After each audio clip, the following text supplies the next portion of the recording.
SP Smart School announces registrations for new admissions for class 11th and 12th. Admission open till availability of seats. Visit www.spsmartschools.com. आप सभी का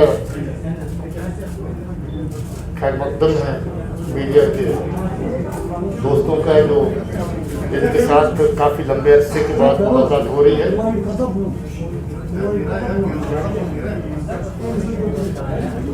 आप जानते हैं कि कोविड का दौर है और इसके चलते स्पेस कम होते आप लोगों को ज़्यादा लोगों को इसमें जमा होना पड़ा है, इसलिए मैं गुजारिश करूंगा कि अपनी मास्क सभी पहन के रखें और जितना मुमकिन है अपना सोशल डिस्टेंस बना के रखें। मैं ऐसे ऑपरेशन का जिक्र कर रहा हूं जिसका पिछले रात के एनकाउंटर से ताल्लुक है और बहुत इम्पोर्टेंट ऑपरेशन है पुलिस और सिक्योरिटी फोर्सेस के लिए। ये ऑपरेशन पिछली रात सोपुर में पुलिस, आर्मी और सीआरपी द्वारा मिलकर के किया गया और हमारे फील्ड कमांडर्स ने इस ऑपरेशन को पूरी रात सुपरवाइज किया और सीनियर लेवल पे मेरे भाईजान जीओसी साहब और आईजी साहब पल पल इस ऑपरेशन को मॉनिटर करते रहे। बहुत नीट एंड क्लीन साफ सुथरा ऑपरेशन हुआ जिसमें 3 बहुत ही खूंखार टेररिस्ट कमांडर मारे गए और ये तीनों के तीनों अपने आप में कमांडर थे क्योंकि बड़े लंबे अरसे से बहुत तरह के टेरर क्राइम को ये अंजाम दे रहे थे। सबसे टॉप पर जो आते हैं मुदस्सर पंडित, जिसको उमर भी कहते थे, रुखाना भी कहते थे, मुद्दू भी कहते थे और माज भाई भी कहते थे। ये जून 19 से एलईटी कमांडर इस एरिया का है।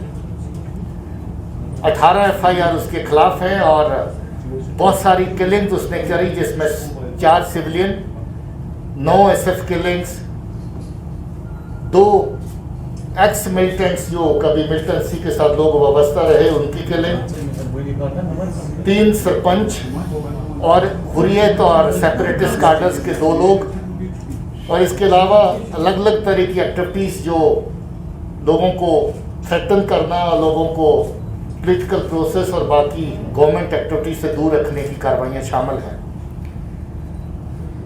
इसका बहुत पुराना साथी जो पाकिस्तान का टेररिस्ट है अब्दुल्ला, जिसको असरार भी कहते हैं, वो भी इसका लंबे अरसे से साथ निभाता रहा।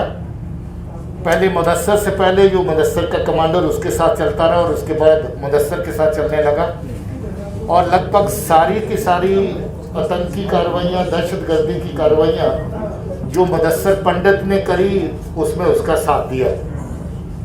उसके अलावा तीसरा कमांडर जो है खुर्शीद अहमद मीर है, ये बराट कलां सोपुर का ही रहने वाला है और ये भी कोई मई 20 से लश्कर तौबा टेररिस्ट आउटफिट के साथ मुदस्सर के ग्रुप के साथ काम कर रहा है और इसके सर पे भी 6 FIR, 7 killing, 2 grenade attack, 7 SF की किलिंग और 2 ग्रेनेड अटैक और 5 सिविलियंस की किलिंग्स हैं।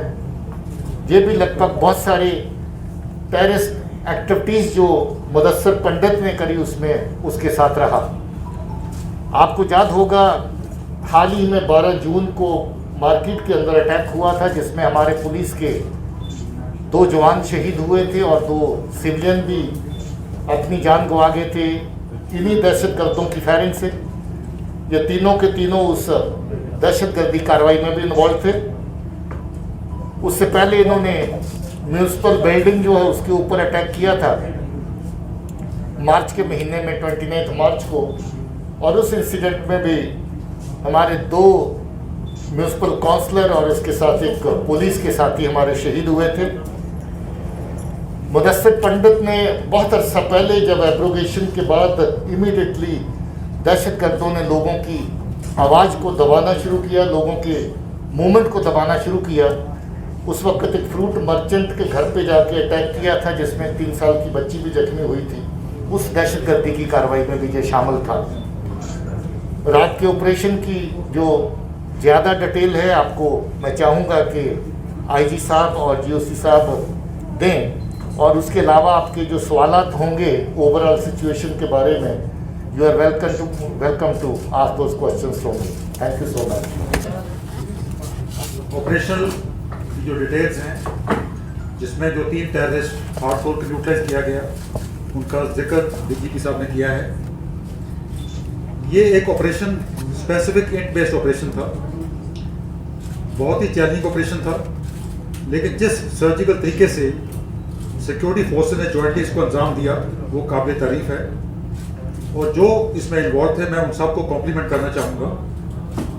कल रात मौसम बहुत ख़राब था, एक बिल्टअप एरिया था, और इस बिल्टअप एरिया में जो ऑपरेशन हैं उनका बहुत चैलेंज होता है, क्योंकि कोलेटरल डैमेज होने के चांसेस बहुत होते हैं। उस घर के अंदर जो लोकल सिविलियंस वहाँ रह रहे हैं, उसमें मेल मेंबर्स हैं, लेडीज़ हैं, बच्चे हैं। और इस ऑपरेशन की एक खास बात है कि इसको अंजाम करते हुए किसी भी प्रकार का कोई भी कोलेटरल डैमेज नहीं हुआ। हमारे एक जवान को गन शॉट वुंड हुआ शोल्डर के लेफ्ट शोल्डर में, उसको इमीडिएटली रात को हेलीकॉप्टर के जरिए इवैक्यूएट किया गया और वो बिल्कुल सही सलामत है और स्टेबल है। उसके अलावा इस कंप्लीट ऑपरेशन को अंजाम देने में जो प्रोफेशनलिज्म सिक्योरिटी फोर्सेस द्वारा दर्शाया गया है वो काबिल तारीफ है। दूसरी बात, अगर आप इस ग्रुप के बारे में जो डीजी साहब ने बताया है, ये लगातार इन कार्रवाइयों को अंजाम दे रहा था, और जो ग्रुपिंग हमने देखी है उसमें लोकल टेररिस्ट के साथ हार्डकोर पाकिस्तानी टेररिस्ट इनके साथ होते हैं। ये रिसेंट इंसिडेंट्स में काउंटर्स में सेकंड मौका एक सीलू में ऑपरेशन हुआ था, जहां पे हमने 2 टेररिस्ट को मारा था, एक लोकल था और एक पाकिस्तानी टेररिस्ट था। तो ये बड़ा एक नेटवर्क जो नेक्सस है जो एग्जिस्ट कर रहा है, और यही एक कॉज ऑफ कंसर्न है कि जो लोग इकट्ठे मिलके ऐसे ऑपरेशन को अंजाम देते हैं और इनोसेंट कश्मीरियों का खून बहाते हैं। इस नेक्सस को तोड़ना है, इस नेक्सस को डिस्ट्रॉय करना है, ताकि जो पीस एंड डेवलपमेंट जो जम्मू कश्मीर में हो रही है उसमें कोई खलल ना डाल पाए। सो मैं अपील करना चाहूँगा सिविल सोसाइटी को, अपील करना चाहूँगा कश्मीरी अवाम को कि सिक्योरिटी फोर्सेस का साथ दें, ताकि जो नेटवर्क है हम उसको डिस्ट्रॉय कर सकें। ये जो नेटवर्क है ये साइकिल ऑफ वायलेंस को लगातार अंजाम देना चाहता है। डीजीपी साहब के अलावा हमारे कोर कमांडर साहब, चिनारकोट के कमांडर साहब ने भी बार बार इस चीज़ को रिपीट किया है कि हम सब ने मिल के जो साइकिल ऑफ वायलेंस है उसको तोड़ना है। और साइकिल ऑफ वायलेंस को तोड़ने के 2 तरीके हैं, 2 पहलू हैं। एक, इस नेटवर्क को सपोर्ट देना बंद करना होगा ताकि इनोसेंट कश्मीरियों की जान ना जाए, और नंबर 2, जो इनको सपोर्ट करते हैं, जो आलीशान घरों में रहते हैं, जिनका इसमें सिर्फ पर्सनल इंटरेस्ट नहीं है, लोगों के बच्चों को एक्टिवेट करके उनको टेररिस्ट बनाते हैं। इस चीज़ को समझना बहुत ज़रूरी है। बड़ा दुख लगता है जब हम यंग लड़के जो घरों से चले जाके तंजीम ज्वाइन करते हैं, जब उनके बूढ़े माँ बाप रो के उनको वापसी की अपील की दुहाई देते हैं तो बड़ा बुरा लगता है। तो देयरफॉर जो सिस्टम एग्जिस्ट करता है उसको तोड़ना, नए लड़कों को रिक्रूट बनने से, तंजीम ज्वाइन करने से रोकना, ये 2 पहलू हैं जो अपने इस साइकिल ऑफ वायलेंस को बिल्कुल जड़ से उखाड़ने में मदद करेंगे। और जो ज्वाइनमैनशिप हमारी ऑल लेवल्स पे है, बेशक वो एसओजी के साथ है या सीआरपीएफ के साथ है, ग्राउंड कमांडर्स जो हैं, आई थिंक जितने भी ऐसी कार्रवाइयाँ को अंजाम देने में कोई लोग सफल हुए थे, उन सबको हम इंट बेस्ड सर्जिकल ऑपरेशन द्वारा जल्द ही जल्द उनको ख़त्म करने में कामयाब होंगे। और लास्ट में अपील करना चाहता हूँ कि लोकल जो टेररिस्ट हैं, जो लड़के लोगों ने गन उठाई है, पहले भी कमांडर साहब, डीजी साहब अपील कर चुके हैं कि उनको नेशनल मेन स्ट्रीम में लाने में हम उनकी मदद करेंगे। मैं भी फिर एक बात दोहराना चाहता हूँ कि वो गन कल्चर को त्यागें, नेशनल मेन स्ट्रीम को ज्वाइन करें, और अगर वो ऐसा नहीं करते तो मैं आश्वासन देता हूँ कि उनका भी अंजाम वही होगा जो कल इन 3 टेररिस्ट का हुआ है। Thank you. तो बैकग्राउंड है, जब पिछले 3 महीना के अंदर में 2 मेजर अटैक हुआ, उस अटैक में हमारे पुलिस के 3 शहीद हो गए और 4 सिविलियन, 2 कांस्टेबल शहीद हो गए। उसके बाद एसपी ने एक पोस्टर जारी किया था, आप लोग देखे होंगे पोस्टर, पूरा डिटेल दिया मिलिटेंट को, रिवार्ड शो किया गया। आवाम की तरफ से बहुत सपोर्ट आया, बहुत खबर आते रहा उनके मूवमेंट के बाद में। ठीक है कि पुलिस ने उसको पिन पॉइंट किया, लेकिन इसमें लोगों का बहुत सहयोग मिला। मैं आवाम को शुक्रिया अदा करता हूं कि आपने पुलिस को सपोर्ट किया ऐसे कातिल को मरवाने में। दूसरी बात है, इसका एस्पेक्ट ये भी है कि ये मिलिटेंट किस घर में था, ये सोचने वाली बात है। इसलिए मैं बार बार कहता हूँ कि मिलिटेंट फैमिली मेंबर जो है अपने आप को सुधार ले। नसीर उद्दीन जो मिलिटेंट था, जो हंदवाड़ा में लास्ट में मारा गया था, जो बहुत सारे सीआरपी को 6 सीआरपी वाले पर अटैक को किया, जिसमें हमारे सीआरपी के 6 जवान शहीद हुए थे, इन्वॉल्व था नसीर लॉन, उसके घर में था मिलिटेंट। मैं मिलिटेंट के फैमिली मेंबर से यह आग्रह करता हूं कि अपने घर में मिलिटेंट को पनाह नहीं दे। फिर आप बोलते हैं कि पुलिस उनको जाती करती है, पकड़ती, पूछताछ करती है। ये एविडेंस, कल का एविडेंस है, इनकाउंटर उनके घर में हुआ, मिलिटेंट छिपा हुआ था। तीसरा एस्पेक्ट जो यूथ को खराब कर रहे हैं वो है नार्को ट्रेडिंग का।